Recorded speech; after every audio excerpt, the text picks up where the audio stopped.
যে কথা বলতে ও বাবা খায় আমি কি দোষ করছি ভাই আমি মদ খাই আমার লাইসেন্স আছে আমার লাইসেন্স করা আমার বারের লাইসেন্স করা আমি মদ খাই ও মদ খান বারের লাইসেন্স করা আর পেন্সিলটা কে না এগুলা কোনো কিছুতে আমি আসক্ত না আপনাকে কি নিয়ে ধরছে ইয়াবা পাইছেন আপনার কাছে না তাহলে আমার কাছে কিছুই পায়নি কেন পুলিশ তো আমি আপনার কাছে just সঙ্গ 40 কেজি ইয়াবা পাইছে ভাই আমি যে সঙ্গ কার সঙ্গ ভাই আমি ঘুরতে বেরিয়েছি হ্যাঁ তো ইয়াবা কার কাছে পাইছে তাহলে আসেন একটু হাইটা আসেন না। গাড়িতে ওই। বসুন ভাই নিয়ে হ্যাঁ? আসেন। গাড়িতে গাড়িতে পাইছে তো এই গাড়ি কার আপনার না কার আপনার সঙ্গী আপনি তো ছিলেন তাদের সাথে একসাথে বাবা মানে আপনারা একসাথে 40 কেজি ইয়াবা পাইছে আবার আপনি বলতেছেন আপনার কাছে হয় না গাড়িতে পাইছে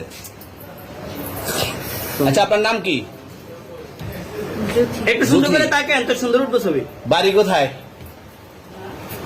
ঢাকা মিরপুর ঢাকা মিরপুর বাবার নাম কি বাবার নাম হলো